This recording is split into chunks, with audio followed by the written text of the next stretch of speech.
During the 10th century BC, when the Queen of Sheba is thought to have lived, the city of Marib was a great commercial center, a stopping point for merchant caravans that crisscrossed the desert. It was a place to barter goods and exchange stories. It's a culture that has an immensely rich oral tradition. And still you go out into the desert and at Bedouin campfires, you'll be amazed by the stories you will hear. Traveling across this vast open landscape, merchants were an invaluable source of stories, gossip, and news. It would not have taken long for word to have spread of King Solomon, ruler of Israel. Stories about Solomon had spread far and wide. The construction of his temple had become famous all over Arabia for its grandeur. Renowned for his divinely inspired wisdom and his ability to speak with animals, it was said that Solomon could even command spirits. The Ethiopian holy book, the Kebra Nagast, says that news of this formidable king reached Sheba from a traveling merchant. She heard of him being a very knowledgeable person, so therefore in her attempt to build a very strong nation, she felt that she needed to go there and then learn from his wisdom, learn from his knowledge, so that she could come back and build her nation, even to make it stronger. How Solomon heard of Sheba is explained in the Quran. In this version of events, Solomon's pet raven has been sent to find a missing hoopoe bird, a prized animal that has become lost in a far-off land. Guided home by the raven, the hoopoe tells Solomon of a distant oasis ruled by a rich and beautiful pagan queen. Well, at this point, Solomon wonders why someone that beautiful and that rich doesn't know who the real God is, and further has never come to him to pay tribute. So he sends a letter hung around the hoopoe's neck, who delivers it to Sheba. She then takes it to her council of courtiers and says, "What should we do about this?" However the letter actually reached Sheba, it seems clear that the message was an ultimatum. Sheba must pay tribute to Solomon or risk his wrath. The Bible records that Sheba's servants packed many gifts for Solomon, including gold, precious stones, and spices. But perhaps the real reason for her visit was not to bestow gifts, but to negotiate trade. I think you look at the Bible and its account. There's some stuff about the power of Solomon and Sheba admiring his wisdom.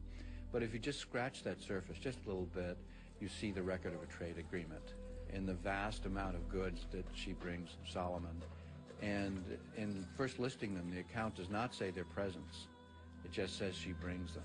So I think there's two things going on. They exchange presents, but at first she is bringing an enormous amount of trade goods and saying, basically, here you are, let's work out a deal.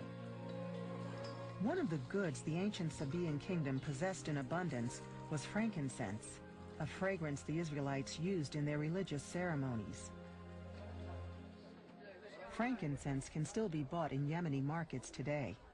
Harvested from trees that only grow in the southern Arabian Peninsula and parts of East Africa, the ancient Sabaean kingdom would have had a virtual monopoly over it, generating unprecedented wealth. In thanks for their prosperity, the Sabaeans built their god Al-Makka, the largest shrine in all Arabia.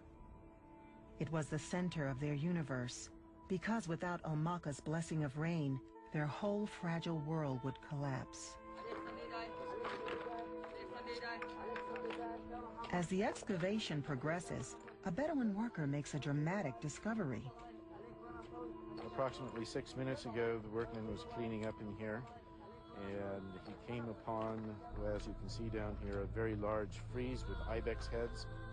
No one has seen these carvings for 1,500 years, but they are in superb condition, a promising sign for Bill. This is a real exciting moment. I'm almost at a loss for words.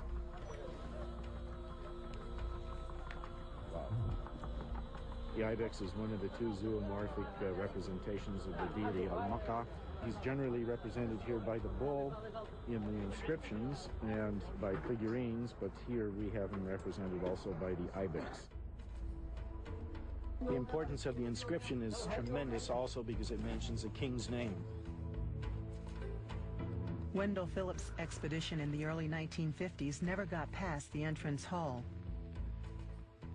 After just 4 months of work and under much harassment and house arrest, this is what they revealed.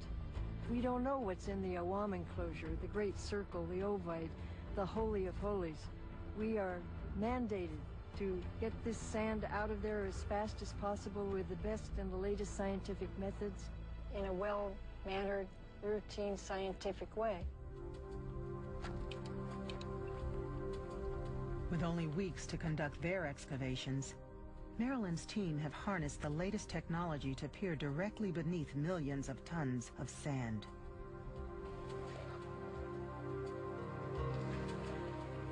Team member Brian Moorman is discovering a temple far bigger than even Wendell Phillips imagined. 50 years ago, when Wendell Phillips first came to the site, archaeologists' tools were rather limited, and you certainly couldn't see beneath the surface. Archaeology involved taking a look at the artifacts that were on the surface or any structures that were above the surface. Today, we're able to use geophysics to pinpoint locations that might be of interest and limit the amount of digging and limit the amount of disturbance and the amount of effort that goes into a site. The ground-penetrating radar work that we do here allows us to map the features underneath the surface in 3 dimensions. So we're able to reconstruct all the structures that are on the site as if all the sand had been taken away. The radar works by sending pulses of energy into the ground. Different structures beneath the surface reflect this energy in differing amounts, allowing the temple to be mapped. With data from the survey, the sprawling layout of the Maqam Bilqis can at last be recreated.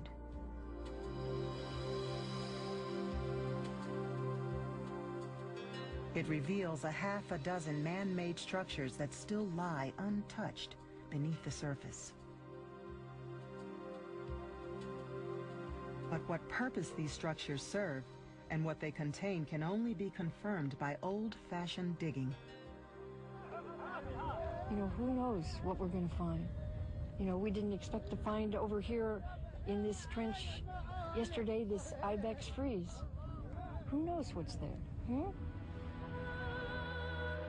Although frustratingly close, Sheba and her people remain just beyond reach in their sandy tomb. The tense situation is not helped by the increasing uneasiness of the guards.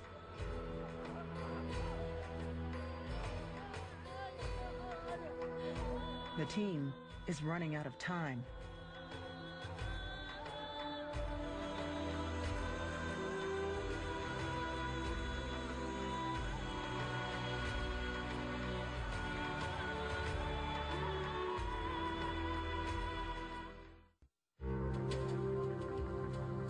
After days of scanning the sanctuary of the Queen of Sheba, team member Brian Moorman has uncovered a significant find in the temple enclosure.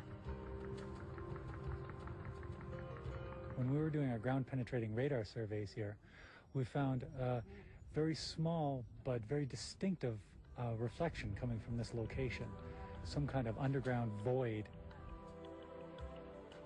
There are numerous buildings inside the sanctuary, but this pile of stones represents the most important feature that we can easily understand inside the sanctuary. The structure is a well, and the well here was used for possibly getting the water for ritual ablutions. It's approximately 3 meters below the surface, and we're just about to begin the excavation to try to uncover the wellhead. This well would have been the very epicenter of the Sabaean Empire, and a place of utmost fertility god, whose blessings were vital to the life of Marib. In this kind of harsh environment, water is everything. It's a life-giving force. It's the most important thing that you can have out here. It may also explain why our sanctuary is located where it is.